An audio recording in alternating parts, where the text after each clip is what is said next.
ప్రేమైన సహోదరి సహోదరులకు యేసుక్రీస్తు నామములో శుభములు. దేవుని యొక్క నూతనమైన కృప మీకు కలుగునుగాక. ఈరోజు దేవుడు మనకిచ్చిన మాట మత్తయి సువార్త 7వ అధ్యాయము 17వ వచనం. అలాగుననే ప్రతి మంచి చెట్టు మంచి ఫలములు ఫలించును, పనికిమాలిన చెట్టు కాని ఫలములు ఫలించును. ఈ మాటలు మనము మత్తయి సువార్తలో చూసినాం. ఈ మాటలు యేసయ్య చెప్తున్నట్టుగా మనము చూడగలం అన్నమాట. ఇక్కడ ఆయన చెప్పుతూ అలాగునే ప్రతి మంచి చెట్టు మంచి ఫలములు ఫలించును, పనికిమాలిన చెట్టు కాని ఫలములు ఫలించును అని ఇక్కడ చెప్తున్నామంట. ఈ యొక్క భాగము ఎందుకు చెప్తున్నారు అని అంటే, మీరు ప్రతి ఒక్కరి యొక్క మనుషుల్ని గమనించినప్పుడు, వారి యొక్క బోధల్ని గమనించినప్పుడు మీరు వారి యొక్క క్రియలను బట్టి, వారి ఫలములను బట్టి మీరు తెలుసుకుంటారు అని తెలియజేస్తున్నమాట. మన మత్తయి సువార్త 7వ అధ్యాయం 15వ వచనం చూస్తే, అబద్ధ ప్రవక్తలను గురించి జాగ్రత్త పడి, వారు గొర్రెల చర్మములు వేసుకుని మీ యొద్దకు వత్తురు, కానీ లోపల వారు క్రూరమైన తోడేళ్ళు. వారి ఫలముల వలన మీరు వారిని తెలుసుకుందరు. ముండ్ల పొదల్లో ద్రాక్ష పండ్లనైనా, పల్లేరు చెట్లను, అంజూర పండ్లనైనా కోయిదురా అని అంటున్నమాట. అంటే ఏదైతే మీరు వింటున్నారో, ఏదైతే మీకు బోధింపబడుతుందో దాని విషయంలో మీరు జాగ్రత్త కలిగి ఉండండి. వినేటప్పుడు దాన్ని గ్రహించండి, అది కరెక్ట్గా ఉందా లేదా అని పరిశీలించండి అని చెప్తామట. ఎందుకు అని అంటే, ఇప్పుడు చాలామంది అబద్ధ ప్రవక్తలు బయటకు వస్తారు, అబద్ధ బోధకులు బయటకు వస్తారు. అంత్యకాలంలో అయితే ఇంకా అనేకమైన విషయాలు జరుగుతాయి. కనుక మీరు వారి యొక్క ఫలములను బట్టి తెలుసుకుంటారు, వారి క్రియలను బట్టి తెలుసుకుంటూ, వారి యొక్క ప్రవర్తనని బట్టి తెలుసుకుంటారు. వాక్యానుసారంగా ఉందా, వాక్యానుసారంగా లేదా అనేది మీరు గమనించుకోవాలి. అలాగనే ప్రతి మంచి చెట్టు మంచి ఫలములు ఫలించును. అంటే ప్రవక్తలందరూ అబద్ధ ప్రవక్తల అని కొంతమంది అసలు ప్రవక్తల దగ్గరికే వెళ్ళరమాట.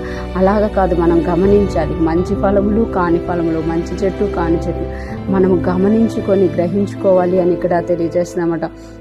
మంచి చెట్టు మంచి ఫలములు ఫలించును. ఎవరైతే మంచిగా దేవుడు ఏర్పరచుకుని ఉన్నారో వారిలో నుండి ఆ మంచి ఫలములు, ఆత్మ ఫలములు అనేవి కనబడతాయి. నీతి సమాధానం అనేది కనబడుతుంది.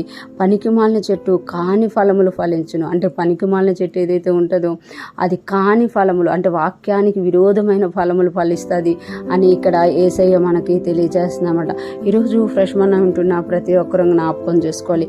మనం ఏది వింటున్నాము అనేది మనం జాగ్రత్తగా గ్రహించుకోవాలన్నమాట. ఒకవేళ మనం వినేది మనం గ్రహించకపోతే అది ఆ విషయాల్లో మనం తప్పిపోయే ప్రమాదం ఉంది అని ఇక్కడ దేవుడు మనల్ని హెచ్చరిస్తున్నమాట. మనం ఏదైతే వింటున్నామో అది వాక్యానుసారంగా ఉందా లేదా, ఆ వాక్యానికి అనుగుణంగా ఉందా, లేకపోతే వేరే విధంగా ఉందా అని మనం ప్రతిసారి కూడా గమనించుకోవాలి అని ఇక్కడ దేవుడు మనకి తెలియజేస్తున్నమాట. మనము వాక్యం విన్నప్పుడు, దేవుని సన్నిధిలోకి వెళ్తున్నప్పుడు, మనము దేవుణ్ణి అడిగి వెళ్ళినప్పుడు మంచి ఫలములు ఫలించే చెట్టుగా మనం ఉంటాం.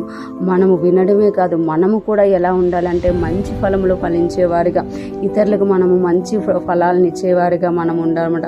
కాని చెట్టు కాని ఫలములు ఫలిస్తుంది కనుక అది నరకవేయబడుతుంది.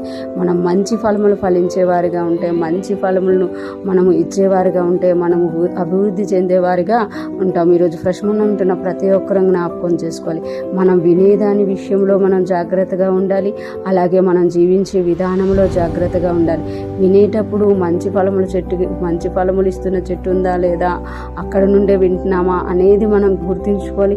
మన జీవితాల్లో కూడా మనం మంచి ఫలాలు ఫలిస్తున్నామా, కాని ఫలాలు ఫలిస్తున్నామా అనేది మనం ఎప్పటికప్పుడు చెక్ చేసుకొని మన ఆత్మీయ జీవితంలో ముందుకు వెళ్ళాలి అని ఈరోజు దేవుడు మనకి తెలియజేస్తున్నారు. ఈరోజు ఫ్రెష్ మనం ఉంటున్న ప్రతి ఒక్కరూ కూడా మంచి ఫలములు ఫలించే చెట్లుగా ఉంటూ అనేక మందికి మంచి ఫలములు ఇస్తూ దేవునికి భయంకరంగా జీవించుదుముగాక. ఆమేన్.